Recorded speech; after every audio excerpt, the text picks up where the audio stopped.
Ano yung negative effect kung sira na ang clutch ng iyong kotse?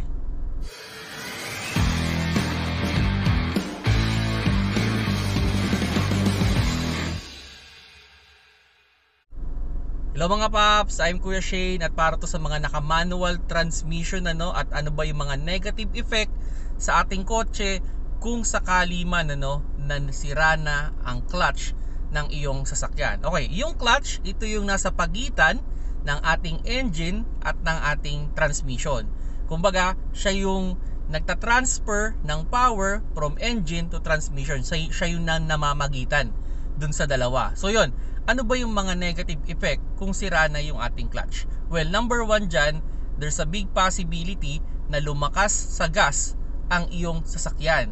Dahil nga, hindi na ganun kaganda yung clutch mo, yung power ng engine mo, nawi-waste siya at hindi na itatransfer lahat sa ating transmission.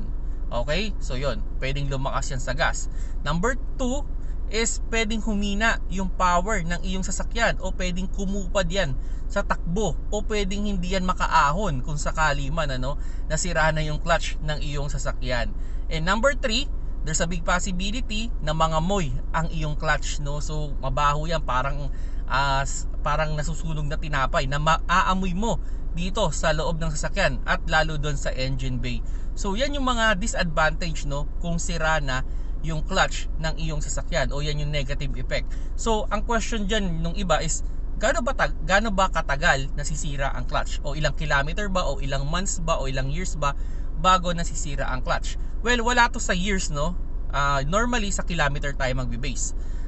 Ang clutch, normally it will last more than 100,000 kilometers kung properly used at marunong o maayos yung gumagamit. Pero pwedeng males yan kung may konting problema ka sa paggamit ng iyong clutch, no? O kung ikaw ay isang clutch driver na sinasabi nga nila. Yung iba nga umakyat lang ng Baguio, sabihin na nating 500 kilometers lang balikan, pag uwi sira na yung clutch. So walang specific kung kailan siya masisira, pero normally it will last more than 100,000 kilometers. Pero pwede rin siyang mapa-early kung sakali man na babad sa traffic yung iyong sasakyan. Halimbawa, more on city driving yung sasakyan mo, medyo okay lang kung umabot ka ng 80,000, hindi na masama yung driving habit mo. Pero kung more on highway driving, dapat talaga aabot yan ng 100,000 kilometers. So yun yung pinakabasehan natin. And isa pang question na natanggap ko regarding clutch is, ano ba yung mas okay?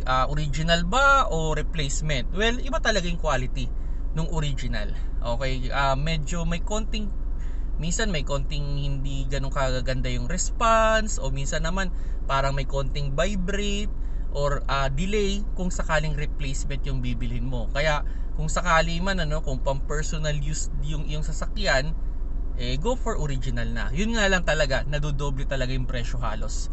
So sabihin na natin kung 10,000 yung isang set ng replacement, expect mo na yung original is 20,000. Ganun yung presyuhan. Sa repair, parehas lang naman sila. Kumbaga yung labor, parehas lang yan. Yung way of pagre-repair, parehas lang naman yan. So hindi naman nakakatalo yan doon. So sa parts talaga. So kung sakali man isa pang question is, dapat ba i-replace lahat? Kung marami kang pera, go. Mas maganda para sabay-sabay lang din silang nasisira. Kasi ang pinakamahirap dito ay yung halimbawa, sige, nagtipid mode ka, ni-replace mo lang yung clutch disc, hindi mo ni-replace yung bearing. Ang problema, after 50,000 kilometers, bumigay yung bearing. So kailangan mong pabuksan ulit yung makina mo at i-replace yung bearing. Kaso problema, baka yung clutch disc mo pwedeng masira after 50,000 kilometers ulit. So magdodoble-doble yung gastos mo. Unlike nung binili mo siya ng isang set, kinabit mo ng isang set, pag pinalitan mo, isang labor lang. So hindi masyadong hassle. Kasi medyo may katagalan din ang papalit ng clutch. Pwedeng mga 2 to 3 hours yan. Kung dalawa sila, pwedeng mas tumagal. Kung mag-isa lang, at kung may lifter, medyo bibilis. Pero kung jack lang ginagamit, medyo mas mabagal yon. So yun mga paps, with regards sa yung mga negative effect ng clutch kung sira na sa inyong kotse. Kung nagustuhan nyo yung video, paki-like na lang mga paps.